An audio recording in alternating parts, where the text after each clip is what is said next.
Добрый вечер. В эфире «Региональные вести». В студии Лариса Шамаева. Главные события вторника.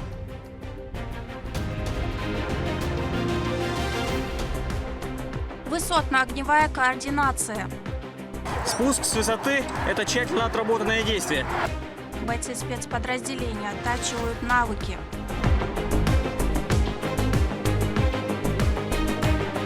Интеллектуальный мониторинг БПЛА.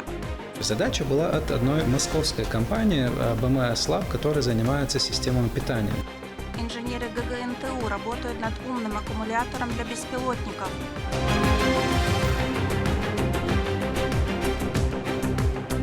Во имя единства и сохранения обычаев. Собрание Тейпа Эрсиной прошло на родовых землях.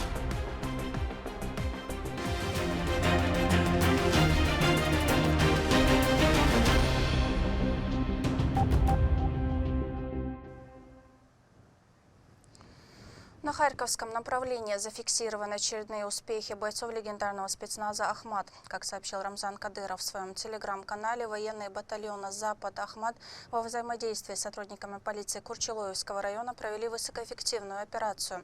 Используя беспилотные летательные аппараты, нашими военнослужащими были нанесены точечные удары по скоплениям живой силы. Противник был уничтожен. В результате этих действий планы украинской стороны были сорваны. Российские подразделения сохраняют инициативу и полный контроль над ситуацией на данном участке фронта. Операция проводилась под руководством офицеров Агуевых.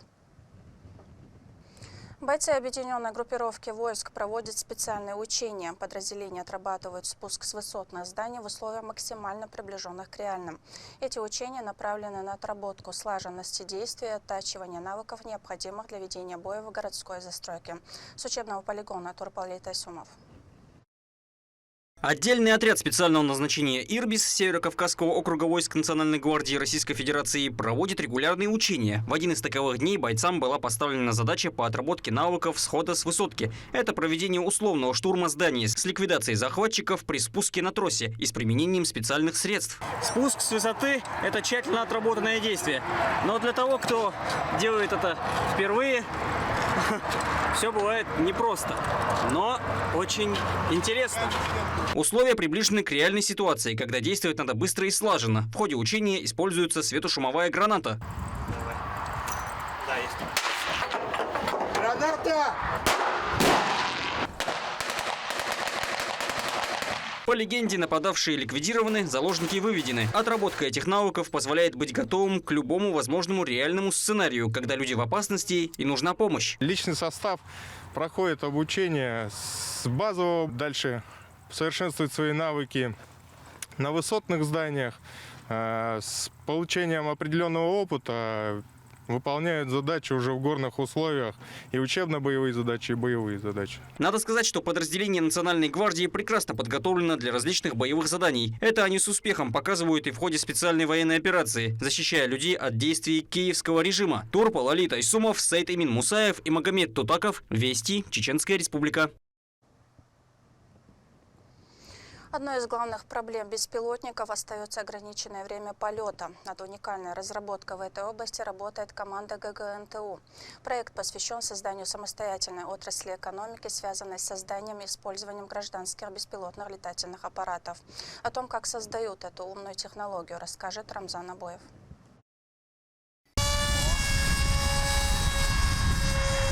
Разработчики успешно тестируют проекты в реальных условиях. Теперь остается подготовить документацию для широкого практического применения. Инновационная система мониторинга аккумуляторных батарей для беспилотников разработана командой инженеров Грузинского нефтяного университета.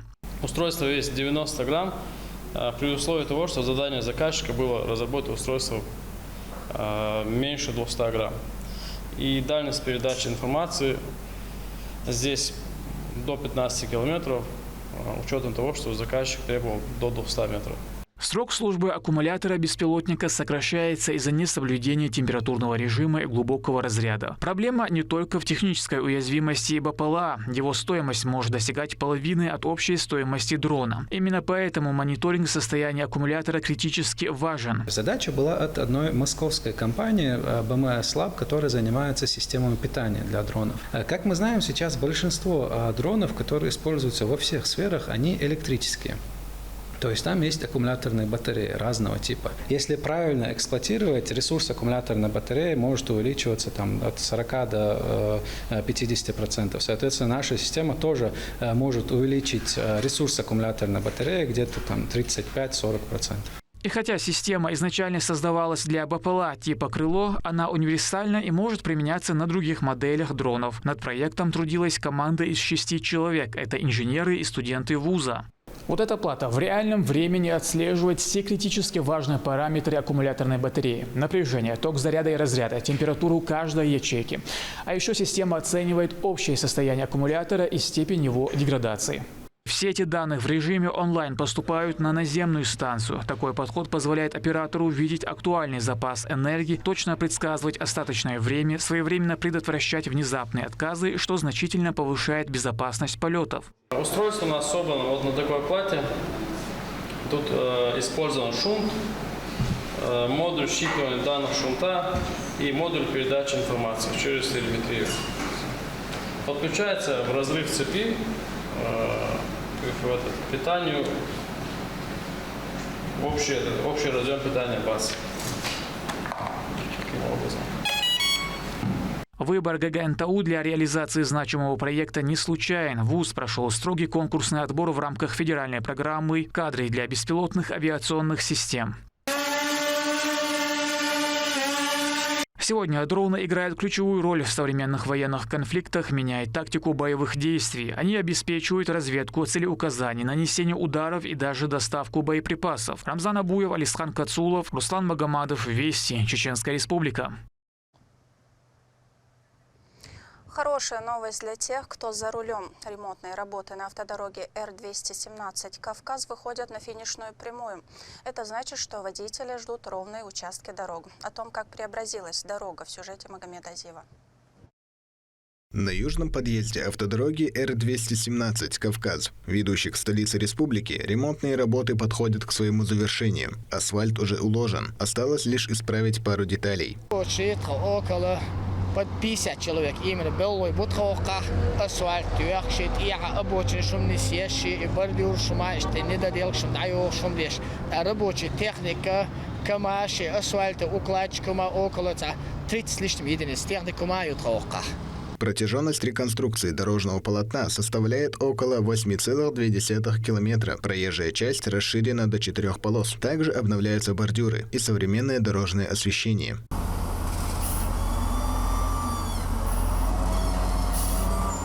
Важно отметить, что за каждым этапом идущих работ следит непосредственно сам глава Чеченской Республики, который держит на личном контроле развитие любой из сфер деятельности региона, направленной на улучшение жизни граждан.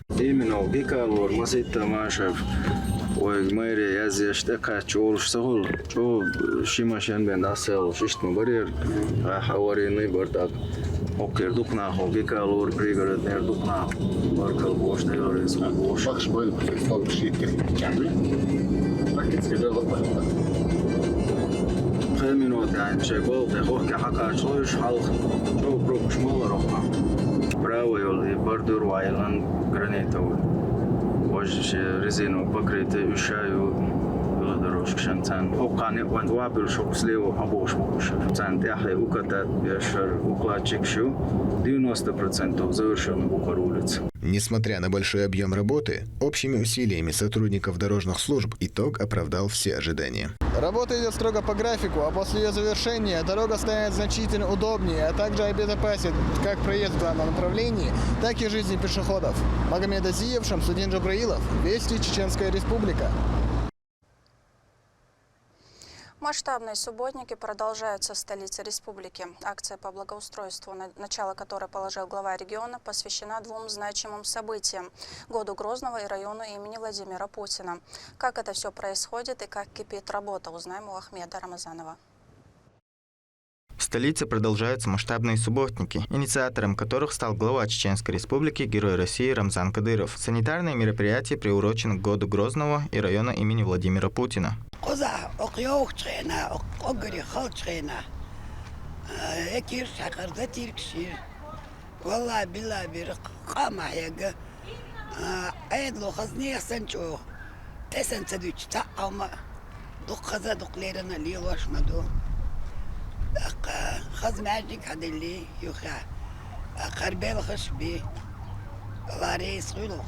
В рамках субботников жители города совместно с коммунальными службами наводят порядок во дворах, общественных пространствах и зонах отдыха. На сегодняшний день уже приведено в порядок более 1600 подъездов, обновлено и очищено 1038 фасадов многоквартирных домов, обустроено 262 детские площадки, а также проведены работы на 66 мини-футбольных полях. Массовые субботники проходят во всех районах столицы Чеченской Республики и направлены на улучшение санитарного состояния города, благоустройство территорий и создание комфортных условий для жителей.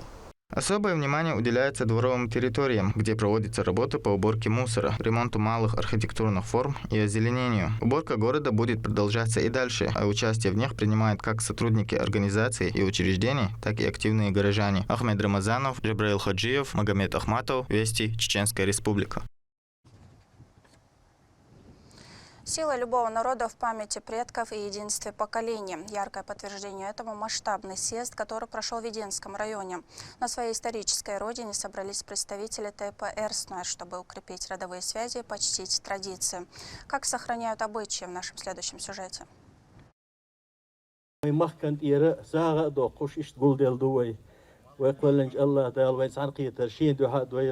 В селении Эрсеной Веденского района прошло ежегодное культурно значимое мероприятие, на котором присутствовали представители тайпа. Для них событие несет особую роль.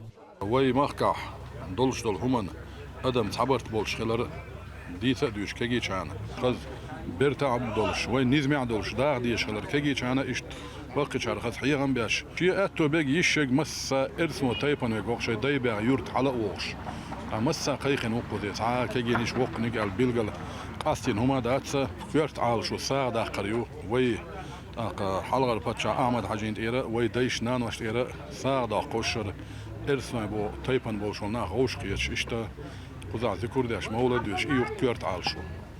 После приветствия собравшиеся сделали зикр, восхваляя Аллаха и поминая его посланника, саллиллаху алейхи вассалям.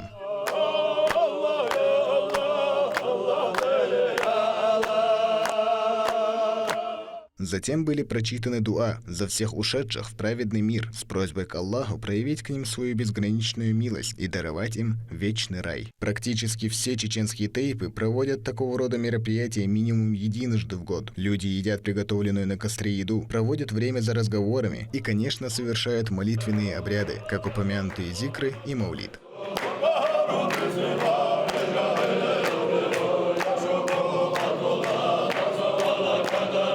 Даже живущие за рубежом не забывают о своих корнях. С гордостью эмир Шахин Чечен-Оглу заявляет, что это его родовое место. В середине 19 века его предки вынуждены были переселиться в Турцию. Последние 9 лет он работает между странами, налаживая международное сотрудничество и, пользуясь случаем, путешествует по родине.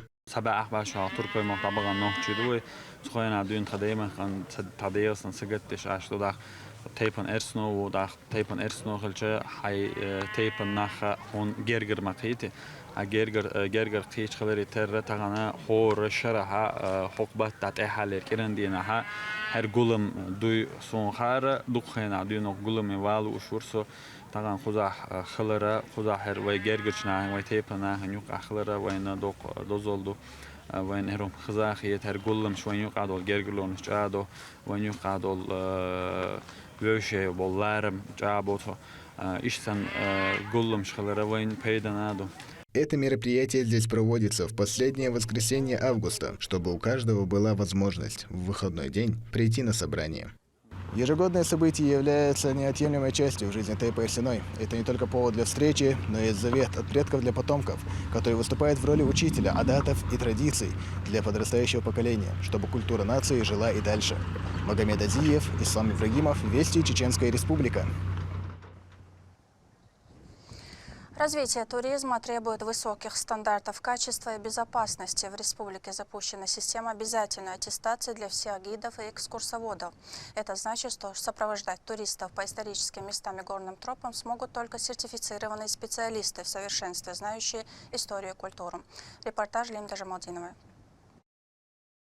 В последние годы Чеченская Республика вошла в число самых популярных туристических направлений на Северном Кавказе. Один только Грозный ежегодно принимает сотни тысяч гостей. Туристов привлекают архитектура, культура и природа региона. Но именно гиды становятся проводниками в историю и традиции субъекта. 1 марта текущего года вступил в силу федеральный закон, который обязывает всех гидов, экскурсоводов и гидов-переводчиков проходить обязательную аттестацию. Без соответствующей лицензии деятельность практически считается уже незаконной с 1 марта этого года. И этот закон распространяется на территорию всей страны.